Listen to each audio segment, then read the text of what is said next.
What's up, everybody? Welcome back to the Oak Tree Football Channel. The NFL is only 4 days away, and I'm so excited for it, and I'm sure you are too.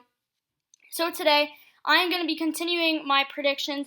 I've done my predictions for 6 divisions so far. Today, I'm going to be continuing that with number 7, which will be the AFC East. Now, the AFC East isn't a terrible division in my opinion, but it may be the worst in the AFC.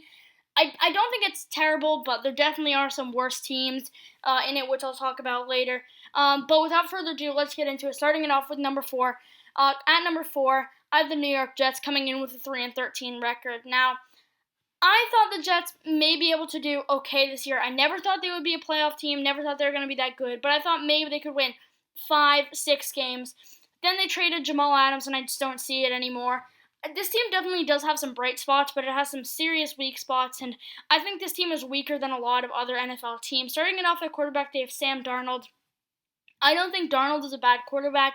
I just think he was drafted into a pretty bad situation with the Jets. They haven't had the best offensive line, they haven't had the best receiving group for him. I think maybe somewhere else he could be better. I'm not saying he would be an elite quarterback on another team, but I think he would be better. Running back group is actually surprisingly good. They have Le'Veon Bell, who a few years ago was arguably the best running back in the NFL, had a poor season last year, but could definitely be a lot better this season. And I think he's going to bounce back this year. And they have Frank Gore. They recently signed him, arguably the best running back of all time. I wouldn't say he's that good, but he's probably top 3, top 5. Fantastic player, and he's getting up there in age, but he's still playing with the New York Jets for at least this season. Looking at the wide receiving group, wide receivers aren't great. They have Rashad Perriman, who they signed, who was actually okay for Tampa Bay last year. Jamison Crowder, they drafted Denzel Mims, and they recently signed Chris Hogan. It's just about an average receiving group. I mean, I don't really see any too weak points out of those 4, but none of those guys are really elite receivers, and I don't think anyone's going to argue with that. Tight end, they have Chris Herndon. Herndon's fine, nothing special, nothing bad. Offensive line isn't very good. They did draft Mekhi Becton in the first round. Becton was actually a really good offensive lineman in my opinion, but offensive line overall is not that good. So that offense, it's not terrible, but it's definitely not very good. And I think the weak offensive line is really going to hurt them. Looking on the defense, at defensive end, they have Henry Anderson and Quinnen Williams. Quinnen Williams was a first-round pick last year. Was not very good last year either. He needs to step up. And Henry Anderson just isn't that good of a player overall. They have Steve McClendon as defensive tackle. Not the best player either. At linebackers, they have Jordan Jenkins, Avery Williamson, Blake Cashman, and Terrell Basham. A few of those guys are okay. Blake Cashman and Avery Williamson are okay, but the other two, not great. Just not that good of a linebacking group overall. Cornerbacks, they have Pierre Desir, Arthur Mollett. Once again, not very good there. And safeties, they have Marcus May and Brad McDougall. I think those guys are fine, but it would have been a lot better if you had Jamal Adams in there. So it's a pretty weak defense, pretty weak offensive line, just about an average offense other than that. And I think these points where they have a weak team, that's really going to hurt them. And I think they should easily finish bottom of the AFC East. I have them coming in at 3-13. Next up, coming in at number 3 with a record of 6-10, I have the Miami Dolphins. Now, last year the Dolphins finished 5-11, which was actually pretty surprising because their roster was terrible, definitely the worst in the league, and one of the best in a few years. So the fact that they finished 5-11 is really incredible, and I think they got better this offseason. So I see them finishing better. It may just be a little bit, but I see them finishing 6-10, and maybe they can even get up to 7-9, but that does seem unlikely because they do have a pretty tough schedule. At head coach, they have Brian Flores. Flores is a really, really good coach. I think that's going to be a reason why they do so well, or not so well, but pretty good this year. He could definitely be one of the better coaches in the NFL in a few years' time. He's really, really good. But anyway, looking at the team, at quarterback, Ryan Fitzpatrick will most likely be starting. They drafted Tua Tagovailoa in this year's NFL draft, and he is a really good player. He is the future of this team, but I think right now Ryan Fitzpatrick still is a starting quarterback, especially when Tua had some injuries at the end of last season. I think Fitzpatrick will definitely start, and I think he'll do pretty well. Nothing special, but nothing bad. He's just about an average quarterback overall, in my opinion. Looking at the running back group is really good with Jordan Howard, Matt Breida, and then backups they have Kalen Ballage and Myles Gaskin. That's a good running back group overall. It's definitely very good, especially Jordan Howard and Matt Breida. Those guys are really talented, pretty underrated, both of them in my opinion. So very good running back group, which is going to help the Dolphins out a lot this year. They definitely strengthened that this offseason. They traded for Matt Breida and signed Jordan Howard. Receiving group, they have Devontae Parker, Preston Williams, Isaiah Ford, and Jakeem Grant. Devontae Parker is a really, really good wide receiver. Should have a big season, but other than that, the other guys, they aren't that good. So, if some of those players can perform better than expected this season, I think the Dolphins will be good to go. But as of right now, I think maybe Devontae Parker may be the only one that makes a big impact, which is not going to be good enough for them this season. At tight end, they have Mike Gesicki. Gesicki's a very good tight end, in my opinion. Hasn't really shown much yet, but I definitely think he can be a very, very talented player. Offensive line was not great last year, but it's definitely getting better. It's getting better this season. It got better. They drafted Austin Jackson in the first round. I don't think he's the best player, but he should be he should be okay. They also drafted Solomon Kinley, and they now have Ted Karras and Eric Flowers on the offensive line. Definitely got better this offseason. So it's not great, but it's definitely going to be better than it was. Looking on the defensive end, they have Christian Wilkins and Shaq Lawson.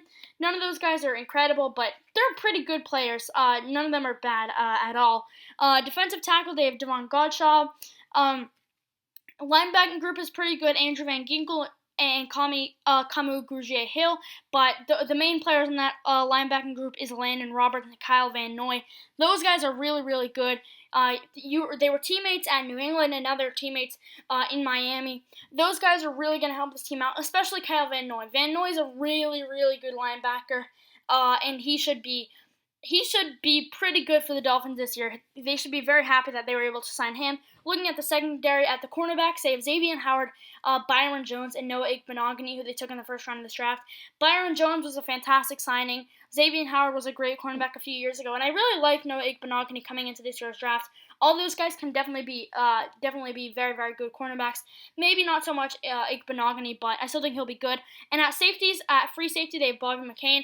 McCain can also play cornerback, but I think after they drafted Igbenogany and signed Byron Jones, I think it makes more sense for him to play free safety. And at strong safety, they have Eric Rowe. So good safety group, pretty good team overall. And I think they'll be better this season. It's probably just going to be a little bit, in my opinion. I've been finishing one game better than they did last year, 6-10, which comes out to be third in the AFC East. Next up, coming in at number 2 with a record of 7-9, I have the New England Patriots. Now, the New England Patriots are really the talk of the offseason because, of course, Tom Brady this season decided to leave and sign with the Tampa Bay Buccaneers. And it's a big question to see how will they do after 20 years with Brady, how will they do without him, how will Belichick do. And then, of course, he signed Cam Newton, which was potentially even bigger that this, probably not, but it was still huge that they signed Cam Newton. But I'm going to be honest, I don't see this team being too good this season. Cam Newton is just not going to fit in the same scheme that Brady played in 20 years. They're polar opposites, to be honest. Cam Newton's had injuries for the past few years. He played 2 games last season and just did not look himself at all. Could not run the ball, could barely throw the ball. And he'll probably be better now, but I don't think it'll be much better. This team has a lot of missing pieces. Of course, they had a lot of opt-outs. They could be in some trouble this season, I'm going to be honest. But let's get into it. Looking at quarterback, they have Cam Newton, obviously. Newton may not even be starter all season. Jarrett Stidham might replace him, but Stidham was injured and wasn't great in camp. So Cam Newton will be the week 1 starter. I don't think Cam Newton's going to be great, I'm going to be honest. He's had injuries. He was not good last time he played. He's playing with a completely new scheme that does not fit what the scheme has been doing for his whole career. I just don't see how it'll work this season. Maybe, next season they can get things to work, but this season, I'm going to be honest, I just don't see it. Looking at running back, they have Sony Michel, James White, Damian Harris, Rex Burkhead. They have a few guys there. Sony Michel was not great last year, but as a rookie, he was pretty good. James White can be pretty good at times. He's a good receiving back. Damian Harris has been really good in camp. I think he could be the starting receiver running back for them this year. And Rex Burkhead has been good in the past, but I think he's more of just a backup running back. So it's an okay backfield. Wide receivers, they have N'Keal Harry, Julian Edelman. That's basically it. They have a few other guys like Damiere Byrd, and Jacoby Myers, but that's really it. And that is not a good receiving group at all. They're not going to be able to get the job done with just that. I don't see how that's going to work. Edelman's getting old. N'Keal Harry was a rookie last year and was injured most of the year. They cut Mohamed Sanu, which was not the best move in my opinion. Sure, he may not have been good, but receiving group really not good at the moment. Tight end, they have 2 rookies, Dalton Keene and Devin Asiasi. Still not great there either. Offensive line's okay. David Andrews at center, Joe Tooney at left guard, Isaiah Wynn, who was a first-round pick in 2018. It's an okay offensive line. Looking on the defense, this was really the main point of this team last year. The defense was really good last year. At defensive end, they have Adam Butler and Lawrence Guy. None of those guys really stand out to me, but I definitely don't think any of those guys are bad players. Defensive tackle, they have Beau Allen, Once again, doesn't stand out to me. I don't think he's bad, but there are a lot of better defensive tackles in the league. At linebacker, they have John Simon, Jawan Bentley, Josh Uche, who they took in the second round of this year's NFL draft, and Chase Vinovich. Those guys are just okay. I don't think they're bad, but I don't really see them as incredible players either. Of course, they had Donta Hightower there, but he decided to opt out. They have a lot of opt-outs, but yeah, not having Hightower is really going to hurt, so it's not the strongest linebacking group overall. Cornerbacks, they have Jason McCourty and Stephon Gilmore. Gilmore is probably the best cornerback in the NFL, and McCourty is really solid as well. So, cornerback group is fantastic. Obviously, Stephon Gilmore won the Defensive Player of the Year last year. So, cornerbacks, they have nothing to worry about, to be honest. They should be very, very good there. In safeties, Terrence Brooks, not the best safety, but Devin McCourty, arguably is the best safety in the NFL. I wouldn't say that high, but he should be in the Pro Bowl. He should make the Pro Bowl this year. Would not be surprised to see that happen. So their defense is okay. Their offense is okay. I just don't really see how this will be a playoff team. I'm not going to count on Bill Belichick. It's possible. It definitely is, but for me, I'm going to say they finish 7-9, 8-8, which should be close to the playoff. But for me, I have them finishing second in the AFC East this season.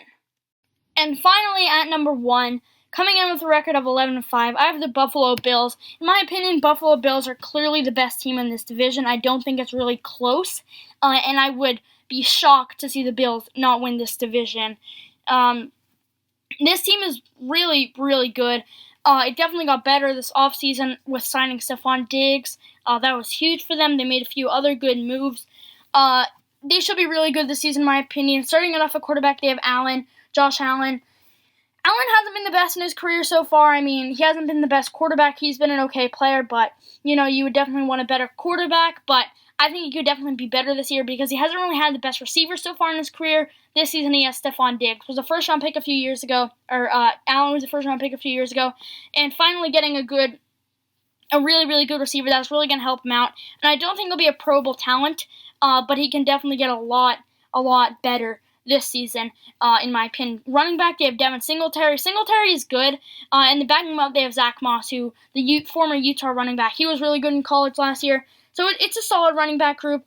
Both these guys are pretty young, which is really going to hurt them, in my opinion. So I don't think the running game is going to be great, but it should be fine this season. Wide receivers, they have John Brown. Talked about they signed Stephon Diggs, or traded for Stephon Diggs, and they have Cole Beasley. That's a good receiving group. Stephon Diggs, definitely the main one there. But the only problem with this receiving group is they really don't have anyone that's tall. Most of these guys some of them are even under 6 foot. I believe Stephon Diggs is only 6 foot tall. That's the only thing I really think is a problem there. Otherwise, they should be able to get it done decently, at least. At tight end, they have Dawson Knox and Tyler Kroft. Both those guys are solid. There definitely are a lot of better tight ends in the NFL, but, they definitely should be fine this season. Offensive line is okay. They got Deion Dawkins, Quentin Spain, Mitch Morse. It's an okay offensive line. Not elite, but definitely not bad. Looking on the defense, at defensive end, they have Jerry Hughes and Mario Addison. Pretty good players, not bad, but once again, not great. At defensive tackle, they have Ed Oliver and Vernon Butler. I think Oliver's going to get a lot better this season. Was one of the better players in last year's NFL draft, but was not great in his rookie season. I think he'll get better this year. Maybe not much better, but definitely should get better. this year. At linebacking group, they signed A.J. Klein. They have Matt Milano, who's a really solid player, and Tremaine Edmonds, who is one of the younger players that's not a rookie in the NFL. I believe he just turned 22, which is pretty surprising. Or a few months ago, he turned 22. So that's a pretty good linebacking group. Edmonds is a really, really good player. He could be a star in a few years. But yeah, this is a good linebacking group. Not the best, but definitely not bad. At cornerback, they have Tre'Davious White and Josh Norman. Norman was good a few years ago, but Tre'Davious White is arguably the best cornerback in today's NFL. I don't think he's the best, but he's definitely up there. Should be a Pro Bowler again this season. And then at safeties, they have Micah Hyde and Jordan Poyer. That's a really good safety unit, in my opinion. I think both those guys are really, really good players. This is just a great team overall. They definitely are the best team in this division, and if they have no excuse for not winning the division. They have a great coach in Sean McDermott. Unless they get a bunch of injuries, they have no excuse if they don't finish top of this division. But I think they should do that easily. And with a record of 11-5, I have them coming number 1 in the AFC East. So those are my predictions for the AFC East this season. If you guys enjoyed this video, don't forget to leave a like. And if you're new around here, feel free to subscribe for more NFL and college football content. I've been uploading a lot recently. I'll continue that until the season starts. But thank you guys so much for watching, and I'll see you guys in my next video.